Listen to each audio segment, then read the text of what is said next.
What's good, guys? You're hearing it right. The Kong and Dorats guy does have a voice. I decided I want to switch things up, and I want to talk about exactly what was going through my mind during this finals match in the tournament, playing against Mongler, Mathematician, or Godzilla. He goes by many names, but he's a very skilled fixed battles player. So, shout out him. Speaking of shout outs, I want to give a huge shout out to Administration 1 for sponsoring this tourney and Bowers for running this league. Respect to those goats right there. Those guys are making this come alive and giving comp an actual chance in Godzilla Battle Line. So, huge shout out to those guys right there. So with that being said, I'm going to throw up the bracket on the screen right now and show you what kind of competition was in this tournament, just in case anybody was curious. So, there you go. So getting into game 1, definitely going into this matchup, Mongler was an Earth player, and with this type of format, Earth is very strong. So I constructed my card deck more of a rushdown type of format, so where you can always push, constant pressure, and always keep him on the edge of his toes, you know? So the best advice I could give with dealing with an Earth player is definitely having to create pressure on the opposite lane. Whatever side they put Earth on, you always want to put on the opposite side no matter what. It definitely does help if you have a rushdown type of card deck, or even a cycle deck. But you always want to push the opposite side. It makes the Earth player uncomfortable while you get to have the advantage every time. The best example I can give to this is Clash Royale. So I do come from a Clash Royale background where I played the game for almost 6 years. So the same type of cards they have in here of tank cards is the same thing of Clash Royale. So for example, in Clash Royale, when you use a Golem, it's pretty much an Earth type health where it's super tanky, super beefy. Whenever someone plays it on you, you always want to push the opposite lane, because if you push the same lane, you're only going to create their push to be bigger, and they're just going to shut down your stuff. But if you put the opposite lane, you put pressure on them, while they have to debate and say, well, do I want to stop this, or do I want to keep my push going? So at that point, it becomes a race to see who can get who first. So this is pretty much what I try to imply in this game. But in game 1, I didn't really play that good in it, I'll be honest. There was a couple placements I did bad, kind of played sloppy, but definitely I picked it up in game 2, 3, and 4.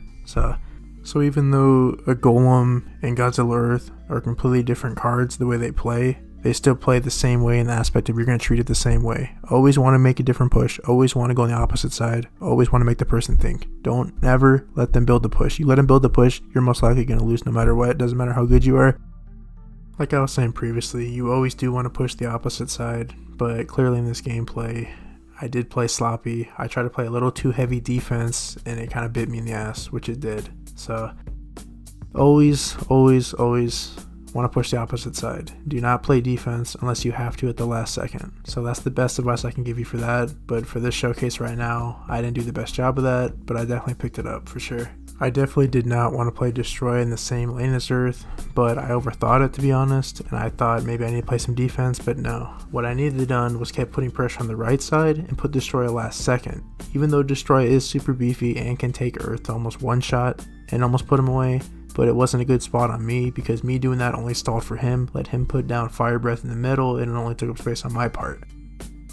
So like I said before, super bad play on my part. I should have put Destroy on the right side, create more pressure. Burning does manage to connect on my leader, which is super unfortunate. I thought it would have been okay, but I was wrong. So definitely unfortunate on my part, but the best I can say is that, you know, like last second, that's the best thing I could do right there, was to play defense, but at that point it was too late. Balante manages to connect to me, but at the end of the day, that's my fault. I definitely got to play better. And as you can see, Mongler didn't make many mistakes at all, and that's why he took that map. So moving on to game 2 is definitely what I need to have done game 1. So right off the hand, that's a perfect start for me, honestly. Balante in London, I think that pretty much speaks for itself. Absolutely disgusting water buff, pretty much takes out Earth on its own, to be honest. So pretty much exactly what I want. Destroya and Balante in the water, pretty much a guarantee evolve. Now I do want to put pressure on the other side. As soon as he puts Earth, boom, put pressure instantly. See, as odd as it looks to send a Caesar on his own, it looks like a bad play, but in reality, he has to waste Camarcus's. He has to answer it, or he's going to take the free hit from me. So with that being said, he answers with Camarcus's. I'm able to put Leo down without him using something else. He puts Balante down, so at that point, we're going to Balante match. But I do have Leo helping over the top, so that is going to guarantee kill off Balante.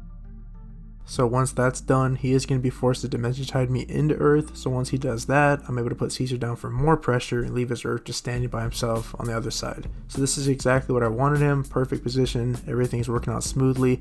I do put a back pocket Mogira, which turns the leader. That's all I need for a one shot. Take it out, and that's perfect. I'm in a perfect setup right now. Everything is going super smooth. So the big difference I can tell myself between game 1 and 2 is that I definitely did not hesitate, played my game, pressure, and that worked out in my favor. So I was able to take that map. Now leading into game 3, now it definitely is going to sound crazy when I say this, but playing an Earth player on New York actually goes in the favor of the Rushdown player, only because when they put Earth on, most likely they're always going to put them on the water side on their side. So when they do that, I'm literally going to spam everything in the water and rush him instantly. So he plays Earth, instantly drops him.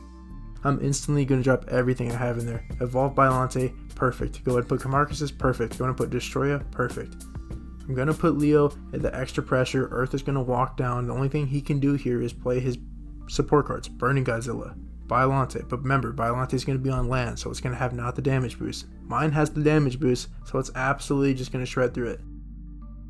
So me putting absolutely pressure, his Earth is just walking down the field, 9 elixir for nothing. The only thing he can do is put Psychic Chorus, and I put a back pocket Big Mogs. And what does that do? It's going to turn him, and everything's going to work out in my favor. I'm going to do all that damage off the bat from just putting pressure alone. I can't stress that enough. That is the only play I can do, is put pressure, going down the water side, and now I'm going to have a boosted Bylante again.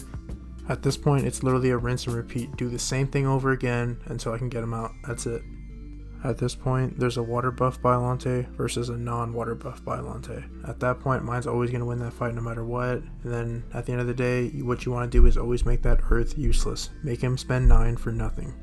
So if you can manage to do that, the odds of you winning are always going to be extremely higher. Every time. So leading into game 4, Tokyo is definitely a map you do not want to play against an Earth player. But to be fair, game 1, I did play really bad. So coming back to game 4 on Tokyo, definitely had me thinking a little bit of, I think if I played a little better, I can take the map for sure.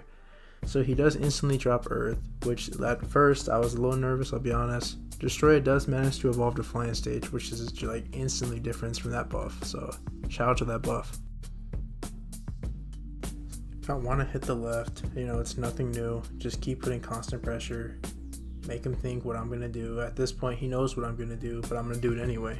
Even doing the predictable stuff is always effective because the person at the end of the day always has to answer it. If it's something simple like King Caesar by himself, a Bylante, doesn't matter. He has to answer it. That Earth is on his own again, which is perfect in my scenario because that's what I want. I am going to pull with the Dimension Tide for extra damage so Bylante can just absolutely tear everything apart. Leo over the top is always help to make pressure look more convincing. So at this point, I'm just kind of just watching Earth come down the lane. He does play heavy defense, which is good on my part because he can't support it with Earth. Earth's just alone, and at this point, okay, I'm going to call it. I'm going to play Destroya on the same side as Earth, only because Destroya will evolve instantly, and he will take on Earth one-on-one. So in my favor, I'm going to take those odds just because it's an evolve card, so I'm going to let it evolve and do its thing. So with that being said, once it evolved, I have to support it at this point because I have to take Earth on. He is going to go for the double heals at this point, so I'm a little nervous, but not too nervous. Earth goes down, my favor. Now I have to go into Burning Godzilla, and I like my odds way more than that. So at this point, he does have to answer the Caesar. He does put Camarcus's, and at this point, I rinse and repeat, put more pressure. So Bylante does walk away from this. It is going to pick up a couple Camarcus's. I am going to save up Elixir at this point. Just trying to sell something, make him think I'm going here. He does put Earth on the right side, instantly drop on the left side, Destroya. Gonna make him think I'm pushing on the left, which I am. I'm feeling pretty confident knowing that I can back up Destroya with almost any push I want. So Earth is getting stalled right now by those Camarcus's, which could have been bad on my part, but it should be okay because I have a nasty push I can do on the left side to make him waste everything. So I put a Caesar, put a Bylante, now I'm gonna put a Dimension Tide. I am waiting for it to Dimension Tide his troops into me because the only thing he can do is play defense, and at that point I'm trying to get rid of it as quick as possible to make his Earth useless. Earth is on the opposite lane, 9 elixir once again he's spent. He's just walking down super slow. I'm going to sell another push, put Leo over the top, back up my Destroya, and at that point I'm going to put a Mogira behind Super X, take it out, and make Moth return for that quick second. Doesn't matter if Big Mox dies instantly, all his job was to make Moth return and get some extra damage. If anything, it's free damage for 5. Not bad at all. So there does come a point where you actually do have to play defense on Earth. At this point, I did the best I could with putting Caesar and Camarcus. He did dimension time my Camarcus, which is a good play on him. I should have expected that, but I just put it down because I got a little antsy. So Biollante does manage to take out Earth, which is surprising. I am feeling really confident after this point because Earth did get taken down. I do have a full health Leo, and they are going to go for the Burning Godzilla. So at this point, I'm feeling pretty comfortable knowing I have map control. At this point, I'm going to wipe this out and then restart from here. Once I do wipe out his push, I am anticipating an Earth drop. Obviously, from what side I'm not sure. He does do it on the right side. So at that point, go to the left. I'm going to sell the Destroy a push and do the same thing I've been doing all series. Put the pressure on the left. He does have a cheeky Super X. I do put Leo on it and it gets blocked by the Camarcuses, so that was super unfortunate on my part. But nevertheless, Leo does take out Super X, and at that point it's Leo versus Burning and Earth. Selling a push on the left, but Biollante to back up Destroya. King Caesar for the extra pressure to make him nervous a little bit.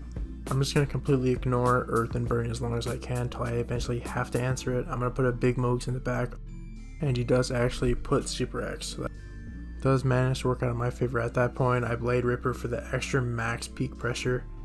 At this point, I'm trying to just take out as much as I can on the right side while still selling the push on the left. Managed to take out Brain. At this point, I literally have to put everything I can into Earth to make him turn. If he connects to me, I will lose.